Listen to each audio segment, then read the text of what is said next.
But Germany now is one of the most friendly entrepreneur. You can open a company that deals with, like, you sell consulting and everything. It's written in it. They don't see a problem anymore with that. They will open your company, give you a bank account, and it's written on your activities. The rule is don't spray. Yeah. If you're gonna sell it, don't spray. If it's for you consuming and you don't care about what you're gonna do, or if you spray it, say it. Just be honest. Where do you see cannabis go in 10 years? What do you think the landscape looks like, the industry? Bigger, more consumer, more accepted, more competition, less players, reduction of home growers. You have to understand your plants and how it grows. Plants, they suck water and they assimilate water the best when the soil is about to be dry and still moist, So when you say this to people, okay, I'm gonna keep my soil a little dry always. Nah, people tend to overwater them. Tell me, what is your feelings about flushing? I don't know. To me, I try to resonate to people. It's like, do you really think your plants need a high EC in the end? Do you see any evolution of your plants? Mass production, like new tissue? Do you think your plants really needs nutrients? Like, that is up to the people that gonna listen to this podcast, that make sure it stays as a human right to grow your own and to be self-sustainable. Yeah, man. That's all I'm saying. Fight for it, guys. Yo, what's up, everybody? Welcome to episode 6 of Legendary Talks. I'm Joey. I'm sitting here today with Max from RQS. Hey, what's up? And we're gonna have a fun little talk, I think. Max is filled with all kinds of interesting information, but let's start with the beginning, Max. Who are you? What do you do? Tell the people that don't know you a little bit about yourself. All right, so my name is Max. My real name is Maxence, but Max is fine. And I'm the technical manager at Royal Queen Seeds. I've been there for like 9 years. Take care of the licensing part, so selling seeds to licensed producer, but also like internal project, producing seeds, setting up farms, and so on. Very cool. That sounds like a fun job. And 9 years is a long time as well. It's a long time. I've seen a bit of it. And how long have you been in? Because you did stuff before this. Oh yeah. So what do you mean? Longer, how long have you been in? Like in the industry? I was talking mostly legal, actually, but let's start with the beginning. Then maybe let's take a step back. Oh wow. Where did your whole relationship with the plant start? I'm not from Europe. I'm from a place called New Caledonia. It's a French island in the Pacific, close to Australia, New Zealand.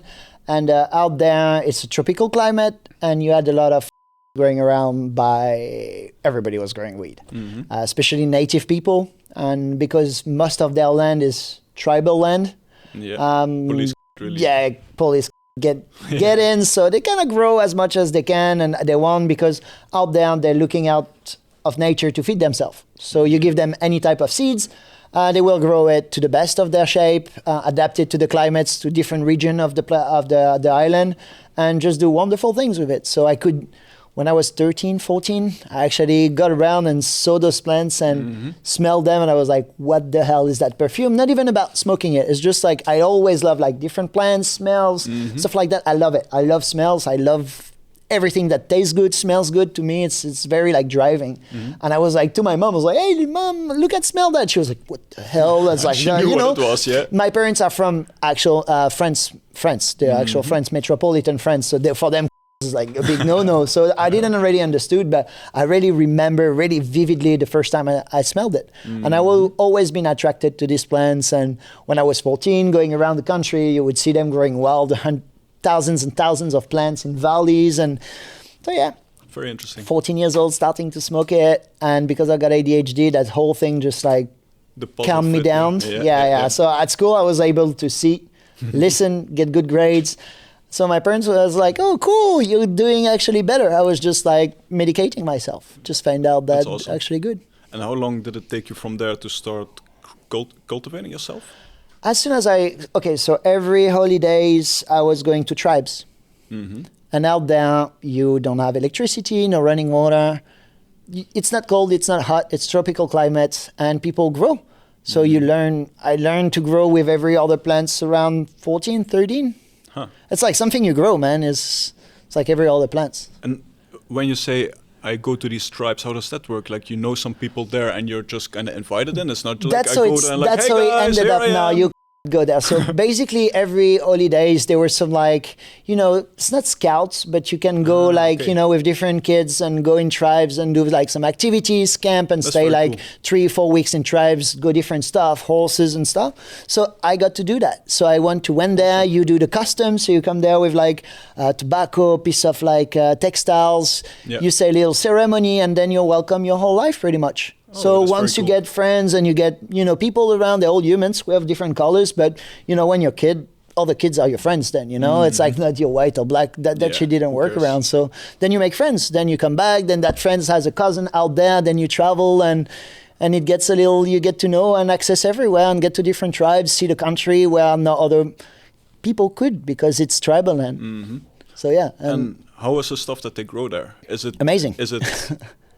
like genetics that we know, or is it more land race? They don't have land race out there. It wasn't there. So it's people that brought seeds and gave it to those people, those Kanak people, and they actually were mastering in plants. So as soon as you give them seeds, they kind of like breed them, marry them. Because when I was a kid, they were showing us like you have a male and a female and you can get seeds if you marry them. Mm-hmm. So they knew how to make seeds, they knew how to remove males, they knew that you could take two different strains to mix them. They needed to be tropicalized as well. Yeah. So only like Thai genetics got a little like implication there because if you would bring seeds from any seed bank that is photoperiod, you bring it out there, it grows small and it starts flowering because it's 12-12. Yeah. So they needed to kind of tropicalize them to get them bigger, but they done this like very, very quickly. They were smart. Interesting, yeah.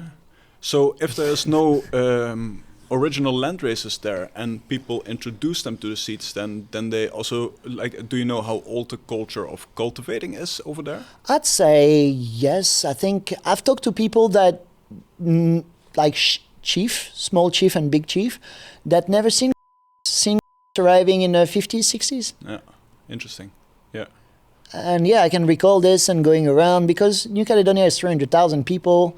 And I've done major tribes. I've been around. There is 2 cities, 1 main city. Mm-hmm. It's a very small place. And I got to see plants growing and understanding as mangoes, as like corns, tomatoes. Yeah. Like that was some of the thing that grows, Mm-hmm. Mere plants was a plant. And yeah, that's very... And how did you go then from New Caledonia how did you end up in Europe or wherever you ended up? And was that immediately... No, I always loved it, but I didn't want to do it. I didn't even think you could do a job in when I was 19. It's like 20 years ago, like 18 years ago. I'm 37 now. So it's like, yeah, I never had the idea I would grow to make money. That wasn't a concept that could around the world, that it was illegal. So it wasn't something I imagined. So I did my studies in Australia. I could learn to speak English. That's also a big thing. People that speaks English, I'm French, but I speak English. And the fact of speaking English opens you a lot of doors.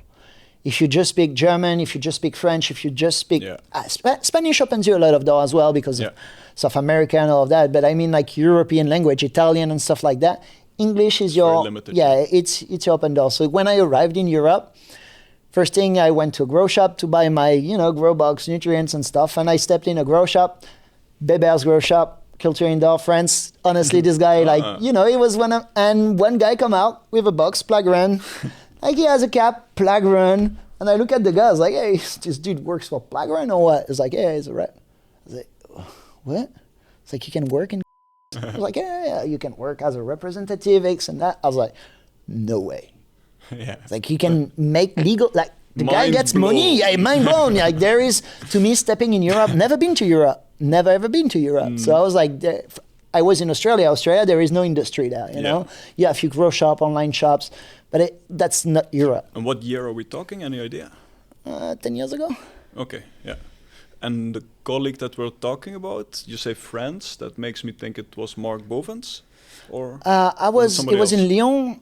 Sorry, what? Was it Mark Bovens? Yeah, that was Mark. Okay, but I didn't. We had Mark on the podcast, I think, like 2 or 3 episodes ago. I meet him in the industry really often and everything, but I never I didn't even talk to him. Like the door was open, the guy walked beside me and was like, hello, I was just like picked it up. It's like whole Plagron stuff, and I knew Plagron. I was buying like I came here to buy Green Sensation. So, you know, it's like, I was like, that guy works for Plagron.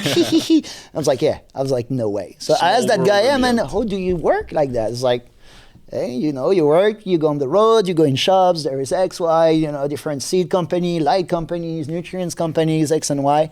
So that's how I discovered, hey, maybe there is a space for me out here. Yeah.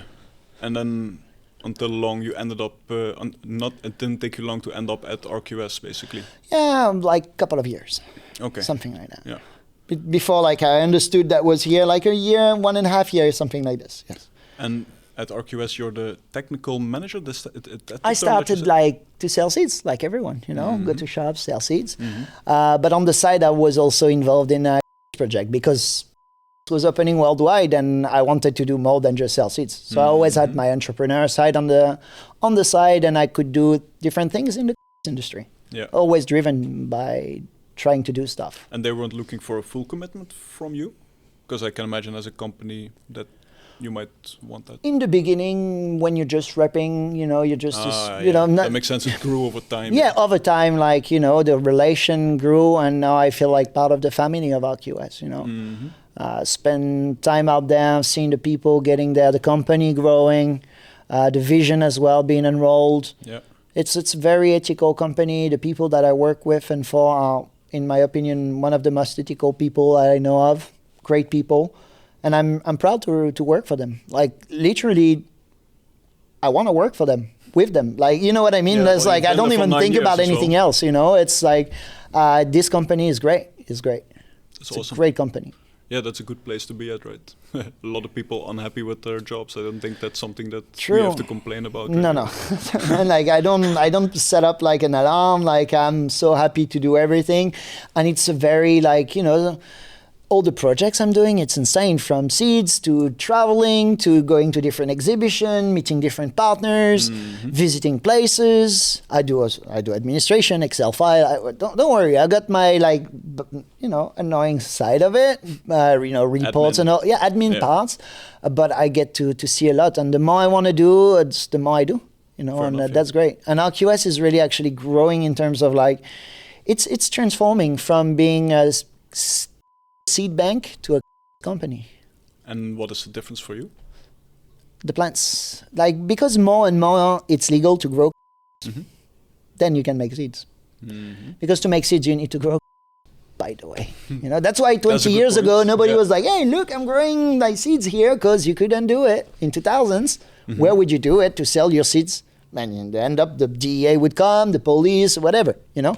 Yeah. So that's why now it's transitioning. So you have to get your seeds from somewhere, is what you're saying. Yeah. Now you can make them yourself, basically. Put it away from, you know, your production line needs to be as far away because it's illegal. Yeah. So now it's a transition. Since years now, we have licenses. We've worked like for the F1 hybrid programs like 6 years or 7 years almost now in Oregon. So that's a while. Yeah, it's a while to get, like, we don't have many strains, but at least it's F1 hybrids, homozygous parental lines. So something that I'm curious about when we're talking about seeds, how does RQS decide what strains they're going to make, what strains they're going to bring out, what strains they're going to breed? Oh, wow. Sensitive question here. Okay. So being honest, like, okay, let's speculate a little bit the balance. Like, one strain comes out, it's hyping. Okay, first analyze, what is hyping? Is that one clone from one farm producing, or is that a strain in general? A batch of seeds from some breeders that have done some seeds and they're amazing. If it's a clone coming from, let's say, a non-super stable line, some guys just cross this and that, boom, you have a clone, it's the bomb, it's a new taste, everybody loves it, you know, the market's hyping. We're there. You want seeds from that. Of course. How fast do you want them? Yesterday. That's it. Right. And that's that doesn't really work like that. So let's say to really like reply to the demand from the market, because we think online, we see it hyping, we see those. And the decision about, okay, let's do a seed line about it, it's more than, okay, that's hyping, let's go for it. And boom, in 2 years, it's not going to be there. When you're ready with your seeds, like, hey, cool, I've got my super boops, or whatever, or my White Widow seeds are ready. Yeah. Bro, it's 2026. White Widow was 2000, you know? Yeah, but those are good White Widow. even if the white widow is amazing, the name is outdated. Yeah. Even if the plant's amazing, it's outdated. So that's what is annoying. It's like people want the hype and everything. So it's a mix between the community, what we see in our community. We have a huge community management team that is looking for, listening to what they want. It's also our resources. Can we get those cuts and everything? And the project in line. Can we do it? How long can we do it? And let's enroll it. So, and the marketing, of course, that says, okay, I think, calling something that name or that name isn't a good idea because that belongs to those guys. Shouldn't do it, Calling a Skittles the Skittles, some marketing team at some points. Now they've been sued. You call it the Skittles. Yeah, of course we call it Skittles. It will be, more known than the sugar pills, Yeah. So yeah, it's a mix.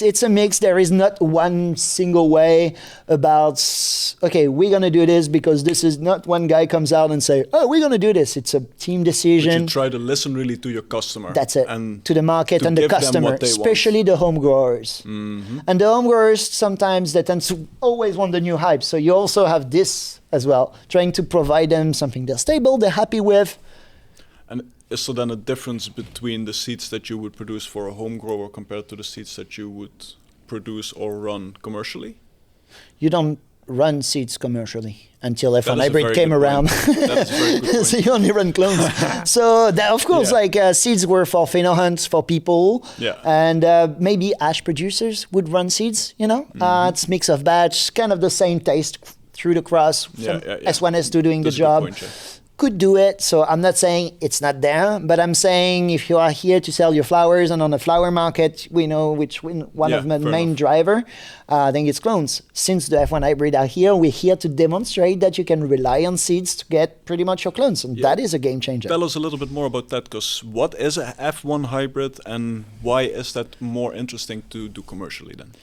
F1 hybrid is just stable by genetics. Whenever you go into your countryside or whatever, you look at the sunflower field, everything flowers at the same time, everything looks the same, the sunflower is the same taste.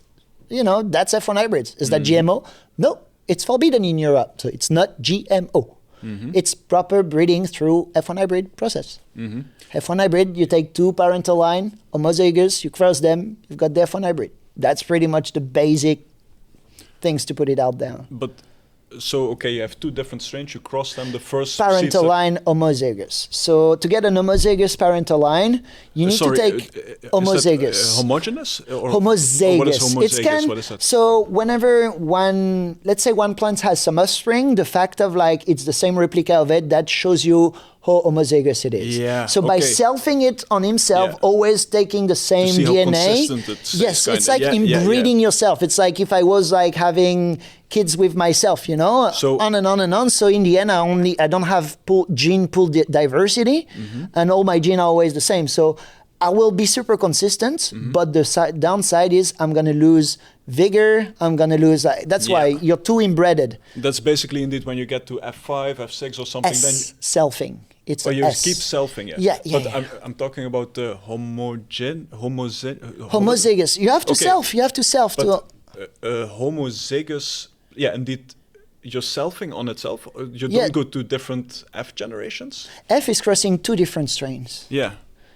To cross two news because what you're trying to do here is stabilize your gene pool to make it every time you breed it on itself and you get offspring, it's always the same. So it's super homozygous. I don't know how you say this. Like you have the same copy of the DNA again and again through reproduction cycles. The reason I'm asking, I'm really not an expert on breeding, but I do remember from the first seeds that I ran, it was this Dutch breeder that is growing Santa Maria already for a long time, and he is very proud of the fact that he went to F6 or F7 even of it, because that is the point where he got it really stable and the other seed companies don't get it as stable because they don't go to that F. What is the difference then between an F6 or what you're saying here, I don't know F1 what hybrid? I don't know what it means by F then. Okay. I'm sorry. Maybe I also don't know enough about it to say maybe something crossed it 10 times with some different genetic to make it very predictable. Again, if I I'm don't not look mistaken, he goes back on the original mother with the male from the from the next generation. Is that a possibility? And that brings to the next F? Okay, first to breed with males. Then I'm bullshitting probably. Yeah. No, the idea it's good, but what do you know? How's your male, the gene it carries? Because if you don't reverse it with etaphan, you don't know what your males is at. Good when I point. talk to many people, I was like, hey, did you reverse your male into females? They're like, regular breeder. And they look at me like this, and I was like, okay. I heard so that you're breeding for with the first time, yeah. And some people, I was at the discussion, they're like, bro, I know so much the male, I'm waiting to see the expression of it so I can judge my male. I was like, bro, you're kind of like shooting a little bit your foot and like clamping. I was like, oh man, I'm running. It's like, you have the opportunity. The etaphan doesn't cost much. It's not dangerous. Right. You can actually see the plant, smell it. Yeah, if you want to taste it, yeah, that is pretty. The final result of like the quality, the shape of the flower, you can't really rely on it, but at least you'll have trichroms, females, flowers to judge what it is about. Mm-hmm. So that's where. To come back to the F thingy, I don't know how you would need to send me this by email. So I don't want to say any bull crap, you know. Let's some people will just like say, what are you talking about here? That wasn't even what I meant. It's like, okay, I don't want to have those kind of problems. Very fair. I'd like to understand what does it claims, and maybe I can help you. We will talk about it later, man, because I am curious to find out myself also how it works. My pleasure. Cool. So then you have a batch of seeds with RQS. And is there any testing that happens with that before the strains are released on the market? Yeah, so that's at another What does that process look like? Oh, so we pop the seeds and we give to third-party license. We give to people that we've been grown with. Some are home growers, some have licenses, but let's say recreational market, and some are people that we know for a long time. Okay. So we do different trials. We pop them internally. Clients, not really, they don't buy it from us, but those are people using our seeds, and we're like, hey, we got that. Yeah. Would you like to put this one of your room and try it? We think it's great. We had good results. You want it? Of course, we don't give them some stuff like we have no idea. The no idea thingy when we do cross is just like internal. Yeah. But it's important, yes. And that takes another 4 months. Yeah. Before saying yes to release. Because that is a thing, right? Then you say like, okay, you try to follow what your customers want and kind of stay on top of the trends. But it takes quite a while until you're able to release the strain, right? So that's what I'm saying. It's what the market wants is kind of unrealistic sometimes. How do you deal with that then? I don't. I'm just there to execute and trying to find the best solution while remaining honest because... You have to stay realistic. That's why, look, our F1 hybrids, we're kind of very different approach. No hyping name, no kind of like trying to explain you, oh, we've used this and that. Because it's actually F1 hybrids, the parental line have been like put on the side, selfed for like 3-4 years until we get one parental line, and we've got like a big library now.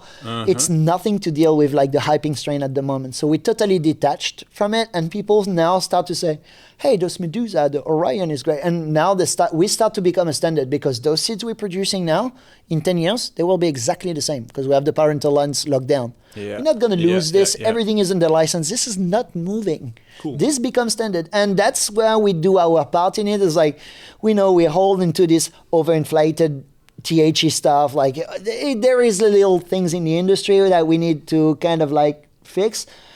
RQS is just like, okay, even the THE number, it's a big story, man. When people claim 38% THE on a flower and comes around and you look at the flower, it's green. And you're like, well, the trichromes, and it's supposed to be 38, and I smoke it, and I was like, hey. But they have like license, labs, and everything, you know, it's legit. So there is little lies in the industry. It's pretty tough. So that's why RQS, if you look at even our F1 hybrids, we just mentioned high THE. We don't even give number anymore because, man, like... I like that, man, because there's too much of a focus on it and too little meaning to it. And then we have the discussion indeed, okay, 38%, 30+%. Is it even real? It's...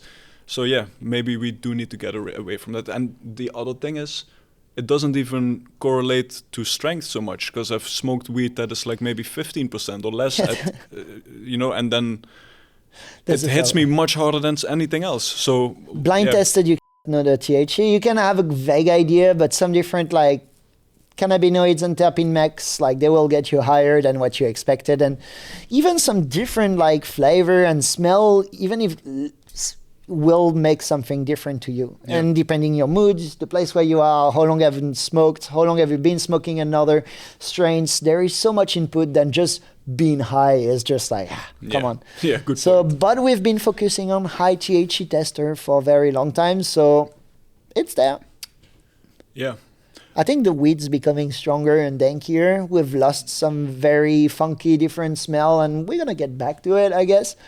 But yeah, we increased in quality. If you look at 1990s or 2000s weed, and now look at what we have. Yeah, people will tell you, oh, it's overnog. Yeah, when you talk about commercial trap weed and stuff like, yeah, and weed is just like it's. But when I talk in terms of home grower, the access of technology we have, how easy it have become to purchase, grow very nice weed, know how much percentage of water you have in your soil on your app, just like that, and being like in the bus and checking your plants on the camera. Bro, like that is 15 years ago, that wasn't here. Home growers can produce much better weed, and the knowledge is there. Internet is fully enrolled. Like the whole secret and kind of stuff is going away. All the lies are going away. I think like the home growers are producing better quality flowers than ever. They have the chance to it. Yeah, that's sure. They have better tool of production, meaning they have better potential. At the very least, there's more home growers producing high quality. Yeah. I think, and people, because now there is like access to around the world, like, Germany legalized and everything. Now people know what's quality because now they get to experience change, the neighbor goes, and so people get more and more used to it. What I'm curious about though, is there any genetics that because you touched on it briefly, is there any genetics that you're missing in the market that you would like to see more of? Any type of... Yeah, everything. It's a lavender stuff. It's gone for a while, man. I remember old lavender kush that was just so hard on the lavender. That was really lovely that I used to get from the coffee shop in Maastricht. Yeah. Haze, like I'm working on stuff with haze. What kind of haze are you into? I don't. The smell haze, the taste haze. When that's like the woody, old school haze. Just the taste. I'm not talking about the plants itself, the mix. The 90, 100 tel. I'm just talking to you about the taste. I think like you can translate taste from a plant to another, combine it with something more THC, CBD. I think taste, like you have CBD amnesia that really smells and tastes like amnesia, but it's CBD. Yeah. So we kind of put like the smell of like the amnesia into a CBD dominant genetic. So I think taste can travel. Terpenes mix and combine can travel from strain to strain. So I'm just saying the haze taste and smell, not the effect, not the plants. Sure. Because who want to grow like 14-weeker in the industry right now? It's unrealistic. You have to. It's a niche market. I'm not saying that. I'm not saying we will go back to sativa. 18 weeks. No, but also just you personally, not so much that's what I'm saying, as a company. But I don't want to grow something for like 18 weeks, man. Yeah, I guess. Yeah, it's a I'm lazy. I want to harvest quick and smoke it quick. I'm sorry. I went up to 16 once and then I just was completely I'm from New Caledonia. We had all this tropicalized stuff. That was like when I discovered indoor 12-12, like 10 weeks. I was like, yes, good. Because I would see like trunk massive plants, and that's New Caledonia style. But I've seen, sometimes you could see like skunk stuff, it's like white widow, much more compact but smaller plants. Out there I've seen plants like so huge. People that don't believe me. Only people in New Caledonia that were in my time know that I'm not lying, but when I'm telling you some plants you harvested like 15 kilograms of flower trimmed, it was like 7 meter tall, 3 seasons, because sometimes the cycle reverses and get back to veg because of the tropical climate. Like with a massive rain, the plant gets like all destroyed and restressed and go in regrowth. So you had like a 3 generational plants that the trunk was like a trunk of a tree. I was going to say that you can climb those, I suppose. Yeah. Oh man, it's like I would love to climb a cannabis tree. And I've never seen this. I've been in Thailand, been around, seen big plants, but yeah, it's like I've seen stuff in New Caledonia that I was expecting to the world to be shocked afterward, but I think that was like, again, those people, they were growing because that's all they know. It's like they already have the inbuilt passion of the people in the industry, and they have like perfect weather. You just throw a seed, it grows perfectly. Man, come on. Sometimes you have a cyclone, you start from scratch, but yeah, that was it. So let's jump to Autoflowers then. What is your opinion about the Autoflowers we have now compared to the Autoflowers we had like 10 years ago? Already 10 years ago, like, okay, it was total crap. Okay. I wouldn't grow it. I grew it out of curiosity. That's it. Would I smoked it? Okay. Did I smoke Autoflower 10 years ago? That was great. Yeah. Nowadays, I think Autoflower is actually a new tool on your seed belt, on your belt. In what sense? Sense that through time, through breeding, I think we got Autoflowers that are now tasting better. I'm not saying it tastes as equal as the elite clone of like few guys, Okay, right? fair. We're not there yet. But we're moving. If you look at where we are today than 10 years ago, look at our F1 hybrids, highest yield per square meters than we ever done. Why? Because we can grow it for 18 hours instead of 12. So my DLI can be done out of 18 hours instead of 12.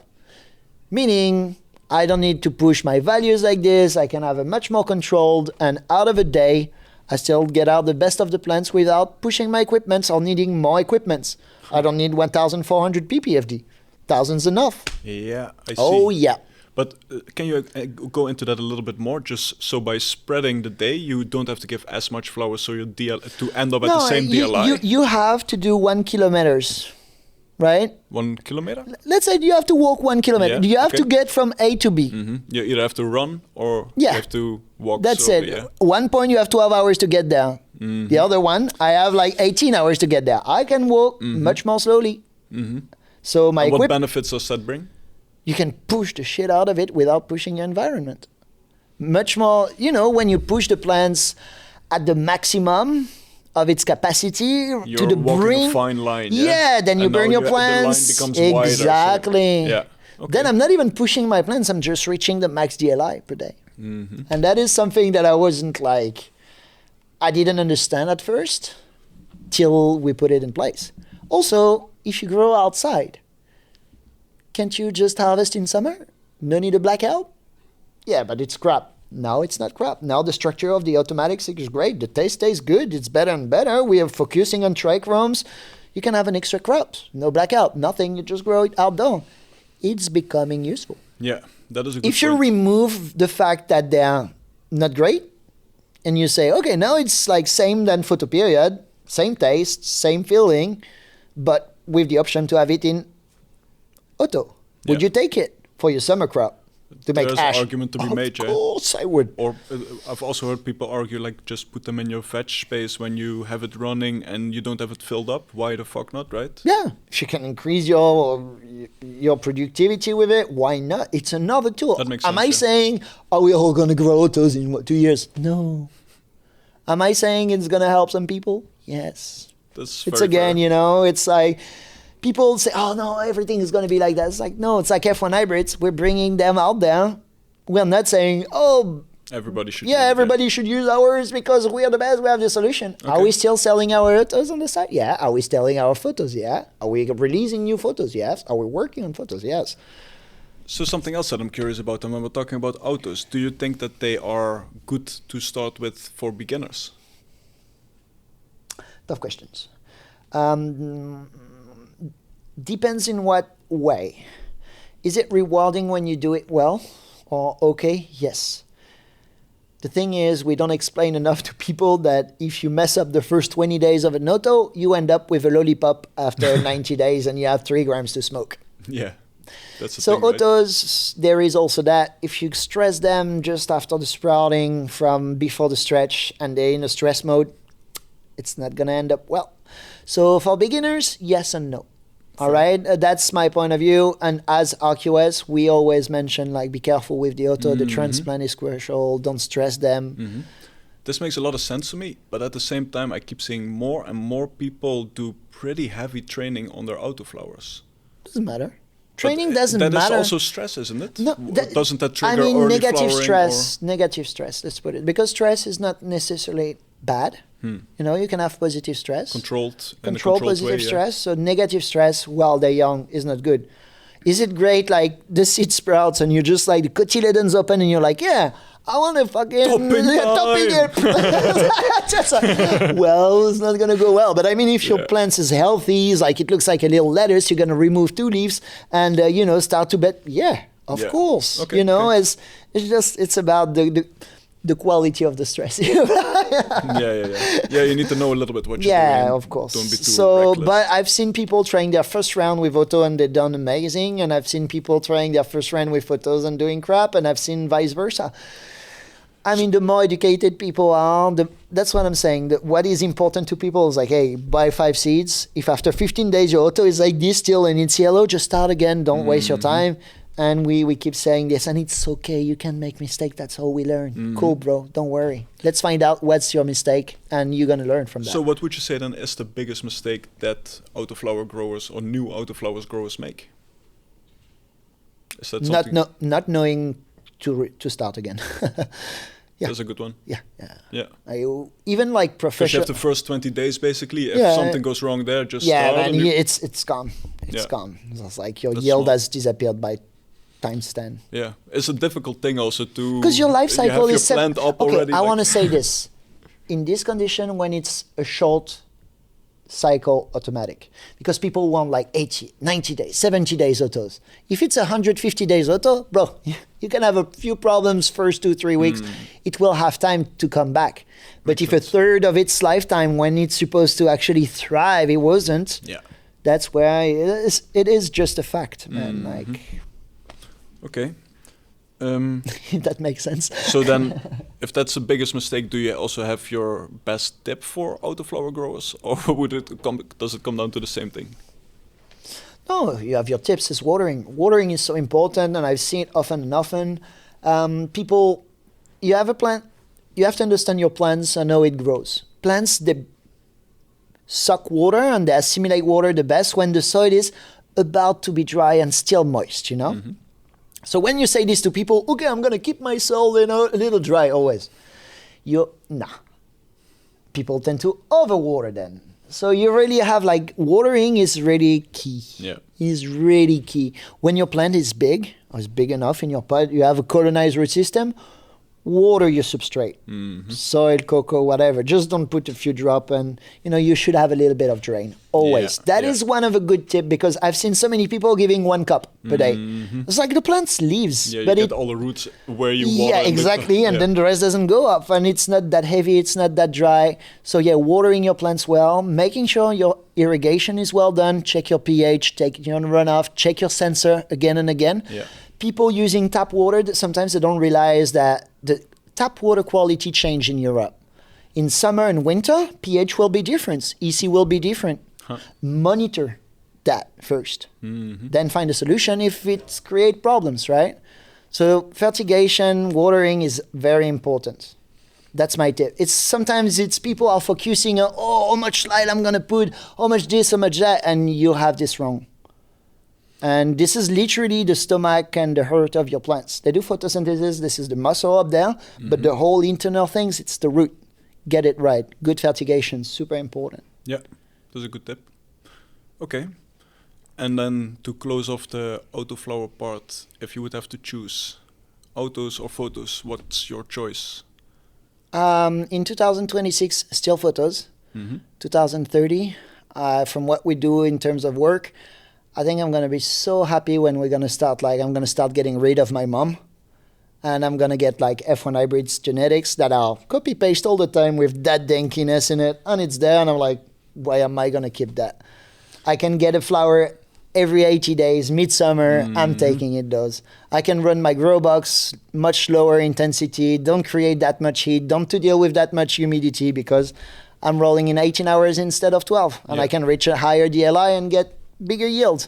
Same output of energy, right? I spend exactly the same amount of money in electricity, even maybe less, because when you push your equipment, your light 110%, your HVAC is pumping us. It's actually less efficient. So by reducing that a little bit, you actually get more money for your buck when you do it in big scale. I mean, interesting. And you expect, are you willing then to make a little trade-off in the quality, or do you expect the quality to be at that never point? trade off my quality. No. I'm saying I hope in 4 or 5 years, and I think we're on the good direction, that autos will be at the same level. F1, I'm talking about F1 hybrids, proper bred well, because again, I want something that you can copy and paste again and again and again. Yeah, and when we talk about autos, it's always about seeds, right? Yep. That's it. Fair enough.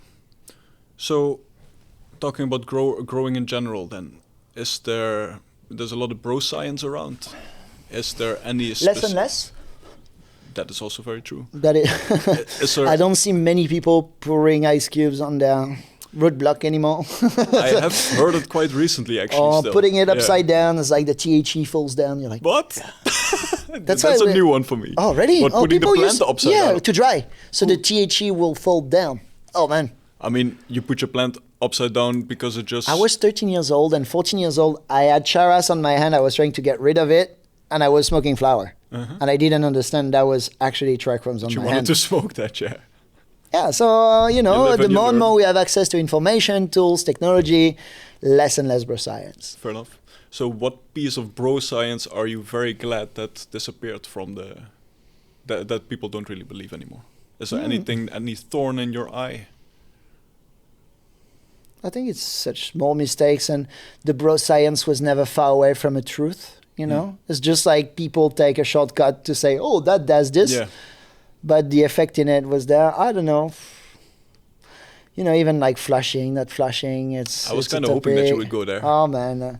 Tell me, what is your feelings about flushing? I don't know. To me, I try to resonate to people. It's like, do you really think your plants need a high EC in the end?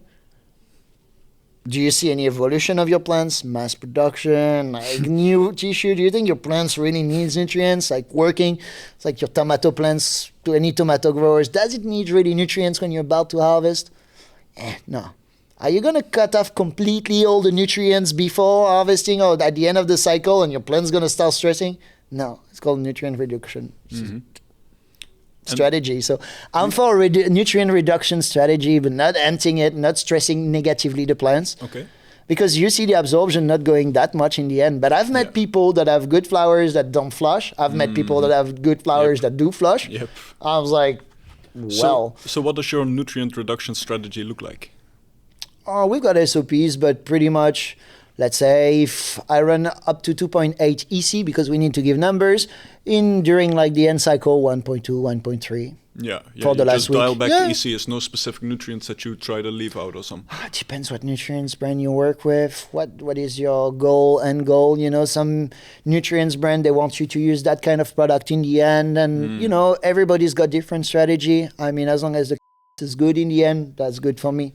That's a very good point, yeah. And nutrient brand, if they're selling something that doesn't work, I think people will know. And if it actually kills the plants or make it worse, people know by the end of the day. It's called a herbicide, So that's what I'm saying. So every brand of nutrients that is out there works. It's a different approach. It's a different strategy. And whether you go with different brands and you follow that. I can dig it. That's a good piece of advice. I've tried pretty much every brand around. Yeah. Dude, is there any advice that you would have wished that you would have gotten earlier in your growing career? Any piece of information? Never trust only one sensor. That's, sometimes you get a headache and recalibrates everything. The hardware and your data, because you want to take decision based on information, right? So make sure your information are right. That's a very good point, yeah. So calibrate all the time, check it out, because you'll take the decision based on this, right? If you are a person that don't listen to the plant or look at it to say, would you need CalMag today? Yeah. Or you're actually looking out your drain, you see your dry backs, and you're actually here to actually do a bit of crop steering. Yeah, you need your data to be correct. What about overcomplicated parts of growing? Do you think there's parts of growing that people do make more complicated than they need to be? It's easy to grow weed. It's not that easy to grow amazing weed consistently, repeatedly, and successfully. That's been said. Yes, you can complexify it. It's a science. You can learn every day about cell division and all of this and it's a never-ending hole, right? For sure. And we don't know everything. No, we don't know everything. If we understood how to reproduce photosynthesis, we wouldn't need fuel or petrol, because we would plug everything working with photosynthesis. We will plug our laptop with forests. So we don't understand. Oh, it's not an idea. It's science. Yeah. We don't understand. We reproduce photosynthesis like the plants do and harvest energy for it? Not yet. Maybe people know, but there might be We need some investors. I think you're against a hard lobby here. So no, we don't. There is some limits where we understand the magic of the plants.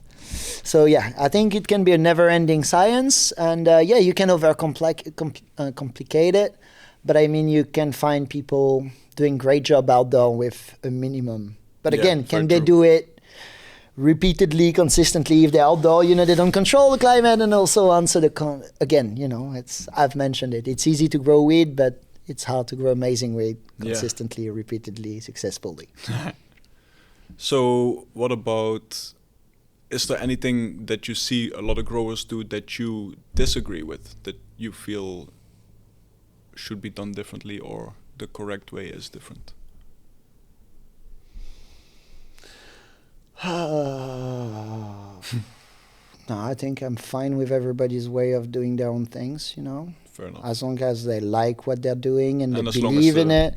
Just don't spray your stuff and don't sell something you wouldn't consume by yourself. That's what I'd like to see people selling and pushing on the market. I mean, in flowers, stuff that they would actually put on, whether on their skin or consume it or whatever. Do this for me, please. That's where, starting to beat around people. You're pushing something you don't even want to. It's like the guy don't want to eat his own food. You say don't spray. I suppose you're talking more specifically about pesticides, but... whatever. Okay. Whatever is harmful, like I said, Don't spray harmful stuff on your plants. Okay. But talking about foliar spray though, is that something that you only do in veg or do you do it in flower still also? I mean, if you spray your flower, you'll have residue. If you want to smoke residue. Generally, you don't want that. I smoked outdoor weed with pigeon shit on it, insects potentially in it, a little bit of powdery mildew. Bro, I smoked it all. Did I put tobacco sometimes in my headphones? Yes, sir. I know there's companies that say that the product that you spray on the plant dissolves within X amount of time, and if that would be the time before... The rule is don't spray. Yeah. If you're going to sell it, don't spray. If it's for you consuming and you don't care about what you're going to do, or if you spray it, say it. That's it. Just be honest. I like it. Be honest. Don't pay the lab just to not. Is that a sentence you heard before, or did you just roll it out? If you spray it, say it. No, I never heard of. Yeah. Very catchy. I love it. Right. At least it's transparency, but again, transparency it's hard to get, and sometimes it hurts. Transparency will reduce. Let's say profits, and some people because it's hard work. It's hard work, and being really, really, really dead clean, it's hard. And the more, let's say, the more environment control and segmented, like you have zero access to the outdoor, there is no air coming in, coming out. When you have pathogen in it, it's dead hard to remove it. Outdoor, when you have pathogen, they come, they go, the whole climate, environment, micro. Yeah, it's kind of like the whole nature thing. Indoor, it kind of just turned to shit so quick, everything goes viral. So me, it's like, I always like to get my rooms, my places easy to clean, disinfect, and restart. The reset is so important, but that is more in professional. Yeah. Also in terms of grow box, if you have powdery mildew, botrytis stuff, you need to reset. You better clean, You have to reset. Yep. You have to reset, and you have to be accepted. By the way, they also hide everywhere, man. Yeah. I need to clean everything, spray everything, and bleach, hydrogen peroxide, the good old stuff, soap, chlorine. HLVD, bleach. You're not getting there with... bleach is chlorine, basically. Yeah, fair. But chlorine, if you don't tell people to use chlorine, because this is more like industrial use, if they're going to buy chlorine for swimming pool and they're going to burn themselves. Bleach is kind of like home user dilution to make it available, so people they don't kill themselves with it.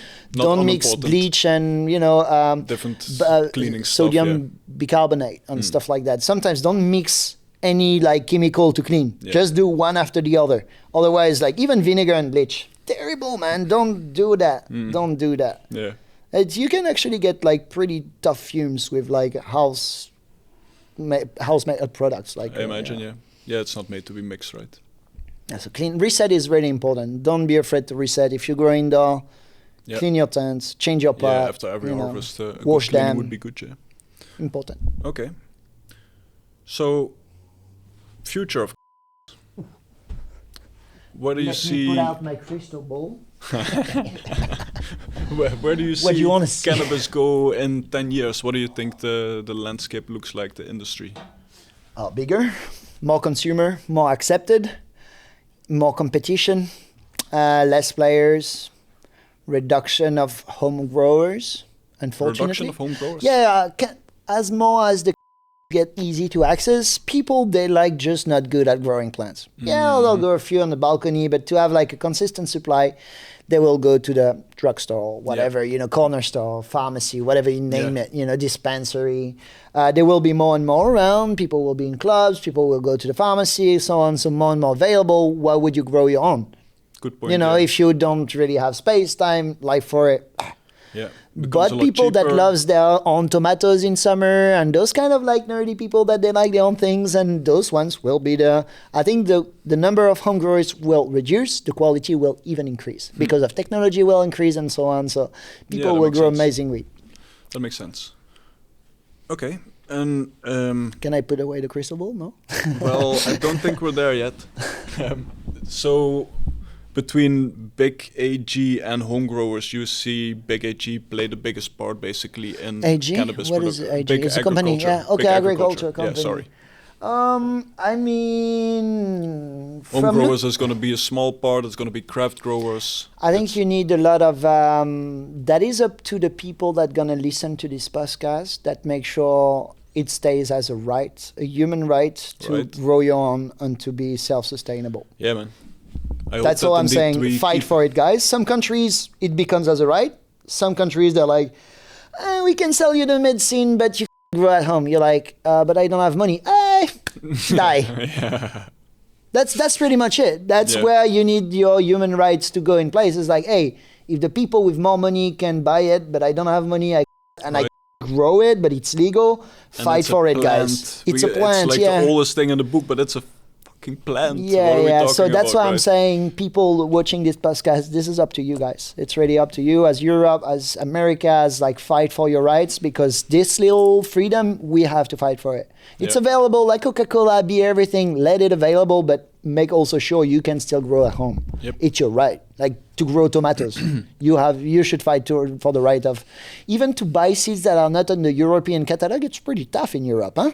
It's like you trade seeds of tomatoes like this in Europe. It's not that easy. You're gonna get shut down and everything. If you want to start, you're like, oh, I love tomatoes. I always love the cucumber. I want to sell seeds. Wrong industry. Okay. You have to go through the whole scheme of like and that means probably Bayer, putting Monsanto. down a lot of money to be able to license. Yeah. So then you need to make an association and be an illegal and rogue person, like selling trading seeds that you can actually, because most of other industry, they were F1 hybrids. That's why people say, oh, but see, you're doing F1 hybrids, Max. You're going to be like the big one. I was like, guys, we do both. We have the F1 hybrids that are there for you, and we also give you still the genetics. You can clone, you can breed, whatever. And F1 hybrids, you work 2-3 years, you reverse engineer it, and you get back their parental line. But those 2-3 years will have worked forward. So you are 2-3 years back. So that's how we keep our advantage. But it's not like there is no patenting the living, huh? No. You can take tomorrow, buy my F1 hybrids and get them and get the parental lines worked out, and it's yours. What are we going to do? Nothing. Good luck, yeah. Yeah, but it's good luck. But I mean, don't patent the living. Also fight for that. No GMO, no patenting the living. Yeah. Get the right to home grow. That's about it. Because otherwise it's not going to be there. Yeah, true. That's a little hippie-chippy dizzying to say that. No, but it's reality. When you look at the trend of things, seems like, if they can wrap it all and make it a monopoly, they will. So I'm happy to see Germany with like some plants at home. It's only 3. Czech Republic now also. Yeah. That's great. So I'm happy, but maybe at some point the Netherlands, who knows? Finger crossed. You can still have a few plants without being in too much trouble. True. People will report you. The police, they come, they remove it. You have a couple of plants in your backyard. You don't have a criminal record. True. In France, if you do this 2 times, you end up like you're a criminal. You had 2 plants in your garden twice in a row, 2 years. Man. Germany would be really. I used to work in a grow shop on the border, and we would have a lot of German customers, but. Like how many guys had stories about being in jail for a long extended periods of time for just like consumer to grow amounts. or smoke it's a plant. crazy, man. Yeah, don't stop me on this. Yeah, I bet it's you pretty sad, and that's why I'm saying, we have to pump up the people and say, okay, don't focus on the sad part, focus on the future, and you still have a say. Yeah, you still have a say because the whole legislation is moving. Europe is not like yet harmonized this country after the other. So go vote, make your voice loud, and share to you around, and at the end, people will accept it. And the more and more growing will be accepted. Oh yeah, our neighbor they grow, all this country grows. Yeah, then it will become standard. Then we're good, we can rest. But now it's the real time to act. Agree. So if we're seeing big agriculture play a big part in the production in the future, but at the same time, most of the is now grown indoors. There's a lot of electricity that goes in there. How do you see that in the future? Do you see indoor still being the biggest part, or do you see a shift to greenhouse or maybe even outdoor as well? And will there still? I think another thing to keep in mind with this is probably, and what if America has any example, then we're going to see a lot more extract and a lot more hash than flower. So I guess then outdoor and greenhouse becomes more realistic. Yeah, I'm curious what your thoughts are here. I think yes, there is more and more progress towards, let's say, vape edibles, and you need less indoor for it. But on the other hand, people now, they love their quality, they love their consistency, and don't forget we've got solar panel that becoming cheaper and cheaper, and it's when damn sunny, you can harvest so much energy, you can grow a lot. Mm-hmm. So I don't think that the energy will be such a big deal in it. We'll have green energy to make up for it, basically. Yeah, I think energy crisis is not like so relevant. We're more and more efficient with our way of production. We're increasing ROI. Will the sun make such a huge difference? Because people always like, yeah, man, lights. I was like, do you know what do you spend the most of the energy into your actual facility? It's your HVAC. It's your dehumidification system. Yeah. Number one. So people talk me about that second one that, yes, triggers it, but guys, my HVAC is sucking much more electricity than my light. And of course, there is a correlation between the two. But if I want to play in a safe zone, meaning like my 50% at the end is like getting cold and everything, and it's like super hot or super cold outside, my HVAC is the main sucker. That makes so sense. Cool. I like the sunlight. I believe the plants loves it. I think it's great. But still, like good greenhouses, they're like indoor facility just with a sky roof. And you take this, you cover it, you put solar panel on it, and as long as you don't pay the electricity because it's so sunny yet. Mm-hmm. Is it where prices will be super high of electricity you're not going to produce and the weather is not great for it? Yeah, I think that will happen ultimately. But yeah, I don't think it's about that. Okay. That's my thought again. Sure. Yeah, it's all opinions, right? Yeah, it's opinions, right? Yeah. Something else that we kind of brushed over. I know that you're doing some projects yourself as well, where I'm never myself, or never by myself. Sure. Alone you can go fast. With a team you can go far.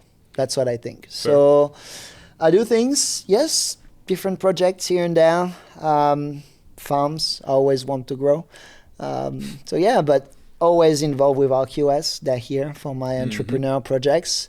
And we have some exciting news. We have some exciting news in Germany because right now it's where can you actually grow is Germany. It's where it's the most incentive. Austria has always been there for clones and seeds. Mm-hmm. But Germany now is one of the most friendly entrepreneur. You can open a company that deals with you sell consulting and everything. It's written in it. They don't see a problem anymore with that. They will open your company, give you a bank account, and it's written on your activities. Lovely. So that pushed me towards Germany. I went in Thailand. We were in Thailand. We've made, the RQS building out there. We're there pretty much. Did I invest myself in that country? No. No. This is different. In Germany, I'm investing a little myself. I think I will be a citizen of Germany soon. Oh, lovely. So, can you tell us anything about what you're doing in Germany? What the setup we're looks working like for clubs, with different partners. It's very exciting, and we've got different groups of people that setting up different rooms, and we have very cool projects with RQS, with different brands. It's going to be pretty cool. And do you see, because I think you've been, I know that you've been active in different legal markets. Do you see big differences between the countries? Oh yeah, the fact of having social club is great, and especially very well-ruled social club. That's what I believe in.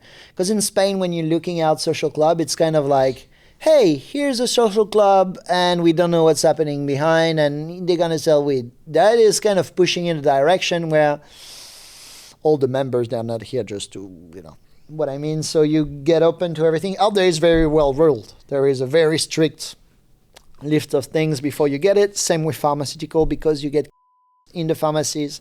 There is a way to do it, and there is a way to grow your plants at home. So most likely going there. Fair enough. Sure. It's friendly to me. It's the most friendly it is, the better it is. Yeah. So, and clubs we know a lot of clubs, because we have this campaign where we approach club and we say, look, we have F1 hybrids. We would love you to try it. We have SOPs, because we provide SOPs with every strains, because we know our SOPs. That's very cool. Strain-specific SOPs. That's very cool. And because the F1 hybrid, they all react, so you can actually be pretty sure of what you're doing. And people, they get results. I do the free consulting for them, you know, as long as they understand what they're doing, it's good. Very cool. I'm not going to explain them how to do everything, but when they have technical questions, I'm always there. And we have so much good feedback, and people are like, hey man, I'm in a grow box. I did like 1.3 kilo per square meters in 80 days, and they're like, lovely. That's crazy. Yeah, and in the big grow box and everything else, everyone's like, yeah, we bought some clones, and they came with like powdery mildew and insects, and we harvested like 200 grams per square meters, and now we got this, and the seeds were for free, the advices were for free, super happy. A lot of people are happy with it, but it's a lot about education. We have so much to prove ourselves. People are just like slamming. They said 2 kilograms per square meter. It's like, dude, look at the video. Look at that guy. Go yell after that lab that claims those numbers. And now we have clients actually getting to those numbers. Me in some of my facilities, I will have to run it and do it by myself. That's crazy. It's pretty crazy numbers. Even me, I was like, yeah. And then you go in the room, you seize the bud, you're like, okay. Mm-hmm. Yeah. Okay, then you dry it, you put it on the scale, you're like, okay, you touch the bud, it's like rock hard, you're like, damn. So tell me then, now we're talking about the F1 hybrids in these facilities, but how do you choose genetics for a specific facility, or how do you see other facilities choose their genetics? Oh, you have the phenotype, you have to find depends as well the market where you are, you know. In the end, you can have the best genetics. If you don't know how to sell it, or if you're in the wrong market, it's not going to help you being there in 2 years. So really like produce what you be able to sell. But again, that's a professional speech, it's like talk, you know. It's like, and it's very sounds like common sense. Don't produce something you can sell. But in it's really, oh, I love that haze, I love this, I love that. And the market is like, we don't want that. And you end up like 6 months there, you scratch your head. Yeah, I'm going to do something else I like. And then a year later, you're out of business. Yeah, very good point. Follow what people actually want instead of what you think is the thing, Up to a point where you're good and strong enough, people trust you, that they follow you. And they're just, they will discuss, risks. They will, you know, they will argue, but most of the people will say, you know what, you haven't put us in a bad situation, I'm always happy with it. See, we came with the F1 hybrids, people were like reluctant, and now people are waiting, okay, the photos, where are they? New photos, when are the new 3-1s? And people now with the F1 hybrid photos, they're like, oh man, that grows really nice, and it's exactly what you said it was like on the descriptions. Like, yeah, guess what? Finally. Lovely. Yeah, and so that's why I'm pretty happy. But again, a lot of people, they're like, yeah, yappy. Oh, you're Monsanto. Oh, you're Bayer. Oh, it's like, okay, good. You always need the haters, you know. It's like, get the seeds, get them successful, let me know what you do, you know. And then we have a nice conversation. Again, I'm not behind the whole F1 hybrid thing. I'm just a tiny part of it. I'm just helping there. But it is a good point indeed. People, as do I myself, I have my opinions ready about everything. Also, like personally, I've never ran Autoflowers before. I'm just not interested because I feel like flavor-wise, it will not be where I want it to be. But at the same time, I never ran it, so what the fuck do I know, you know? Until like a guy comes to you. I trust people also when they say like, hey man, I had some Autoflower that was really up here with the flavor. I want to trust it, but obviously I'm curious to try it myself too then. But of course. Yeah, I don't pretend to know everything. And if your level is really high and you like really good stuff, I'm telling you, maybe automatics are not yet at the same level than elite cuts. I do appreciate that. One out of 100 will be maybe super great, but you clone it, so it will be this. Yeah, that is the thing, right? So till we get F1 hybrids get there, and like what I said, in 4 years from now, I think we're gonna be in a place where people's gonna be like, I might run some. Definitely to be honest, curious already our F1 hybrids, people they're like, wow, it's great. I smell some people, they bring me jars. Some clubs, they bring me jars, man. They come to the event, they're like, okay, Max, we got 25 grams for you. It's my own stuff that I took from my own consumption. It's for you. It's a gift because I'm so grateful. And I opened the jar. I was like, damn, man. And I look at the bill. I was like, damn, autos. Okay. It's like, wow. Okay, and they're like, and it's honestly, it's good. Is it Fair. amazing, the best in the world? Not yet up to the cloned. No, that's exactly what you're saying. If you have that special pheno, you need to be able to clone it, because otherwise it's lost anyway, and you can start your Until hunt we are again. there with the F1 hybrid. Yeah, okay. You'll see. It's I love coming. No, it's really coming, and I'm seeing it. Look, I was skeptical about it at first. I was skeptical. The guy that said to me, Max, we'll get the autos like this, and we'll get that. I was like, sure, tell me when. And now then, the more I've got the seeds in there, the more I'm popping them, the more I'm seeing them, like the research. The R&D did better results than me because I didn't even went like full on into it. I was kind of skeptical. I had like 1 kilo 3. I was like flexing 1.3 kilos. And the guy comes out, it's like 2 kilos. I was like, not possible. Sorry, I've been through. And then you step in the room, you end up in front of the bud, you touch it. It's like, fuck. I was like, then you put yourself back in question and you're like, okay, maybe I didn't do it well. Then you have people like doing it in scale. They're like, yeah, your SOP works well. And you're like, okay, yeah. So if I would then ask you, what should growers be experimenting more with, in your opinion? What would you say? Are we staying with F1 hybrids, or do you have something else in mind? No, just have fun, you know. Whatever you want, yeah, just see the world and, yeah. Okay. Try different tastes and grow different plants, indoor, outdoor, in the garden with the sun. Have fun, you know. That's like the most important. Make your own opinion and... yeah, just we're here to learn and don't be afraid to make mistakes. It's okay. Yeah, I can dig it. It's all part of the game. Yeah, I've made so much mistakes, man. Yeah, haven't we all? Yeah, but then after you're good. The real secret is not making it again and again. That's where you learn also, right? Yeah, exactly. It's like where you actually should stop growing if you keep making the same mistakes. Yeah, maybe it's not for you. Maybe it's not for you, yeah. Dude, to close off then, where can people follow you? Max_Royal Queen Seeds on Instagram, where I've been active for a long time. It's LinkedIn. Because that was one of the first meta platform that would not censor anything about cannabis. It's crazy, right? So it was like for the past 7 years, like boom, pictures on LinkedIn, and people were like, boom. Yeah. And actually, I got like good connection around the world with LinkedIn and Instagram. It's really new. It's only since last year in March I got an Instagram or something. And you got deleted also. Oh, but you got your profile back, I think. Yeah, right? they got. It's not even mine. It's RQS profile. You know, but and it's always the game of being deleted. But you can find me on the road, in the plains. You know, different like trade show close to my plants. I'm more everywhere where there's weed. There's I'd love to be there. You know, but. The next year we'll be focusing a little bit more on Europe and California. We've been working in California, Humboldt for a while. Lovely people, lovely community. Cool. The Oregon places is amazing.